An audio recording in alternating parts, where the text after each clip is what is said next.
Bonjour bien-aimés dans le Seigneur, c'est avec joie que nous nous retrouvons encore aujourd'hui pour ce petit moment de partage. Vous vous rappelez, la fois passée, nous étions dans le livre de Ézéchiel où nous avons vu la manifestation de la révélation de Dieu à Ézéchiel. Et nous avons dit la fois passée qu'il y a le parallélisme avec ce que nous trouvons dans Apocalypse au chapitre 4. Alors, aujourd'hui encore, je prends plaisir à lire, parce que vous savez, il est tellement important de lire la parole de Dieu, de nous approcher de la présence de Dieu au fur et à mesure que nous nous approchons de Dieu dans l'intimité, dans l'adoration, dans la prière, dans la louange.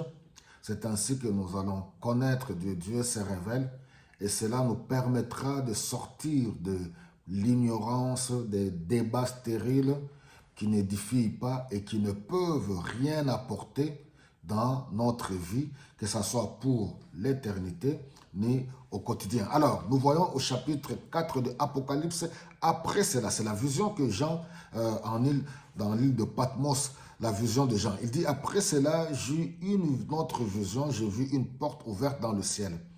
La voix que j'avais entendue me parler auparavant, celle qui résonnait comme une trompette, me dit, monte ici et je te montrerai ce qui doit arriver ensuite. Aussitôt l'esprit s'est saisi de moi et là dans le ciel se trouvait un trône.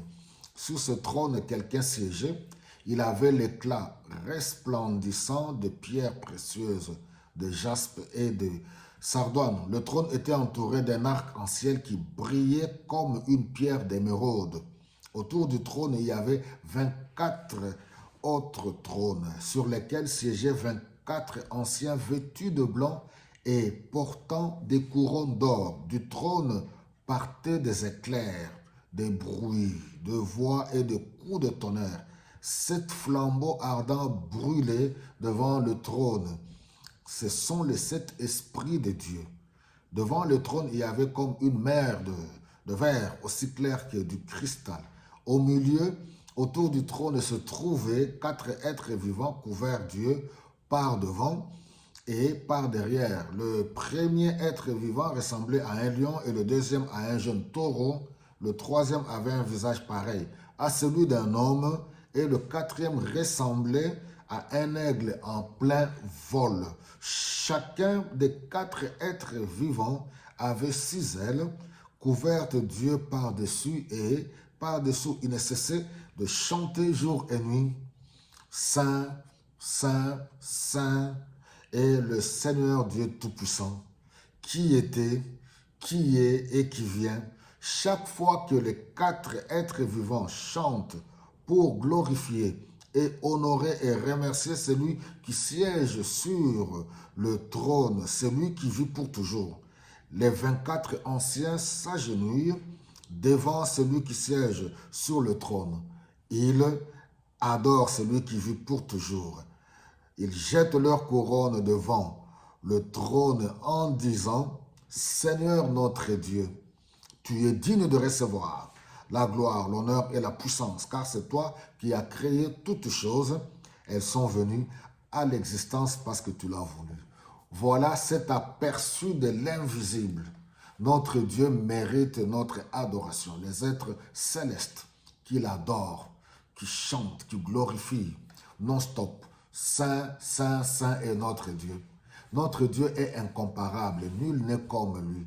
Le langage humain, nous voyons Jean comme la fois passée avec Ézéchiel, le langage humain ne peut même pas exprimer ni décrire l'inexprimable. Comment un homme limité, un homme qui a une date de naissance et qui va mourir un jour, peut-il se permettre de vouloir se comparer à celui qui est éternel? Homme de toute race, femme de toute race, de toute culture, de toute langue, de toute origine, voici l'opportunité qui nous est donnée encore aujourd'hui. Adorons celui qui est assis sur le trône. Il est tellement merveilleux. Gloire et louange à lui, car c'est par lui que toutes choses ont été créées. Il est le seul l'unique et le véritable qui accorde le salut à toute l'humanité, Jésus-Christ. Que Dieu vous bénisse abondamment.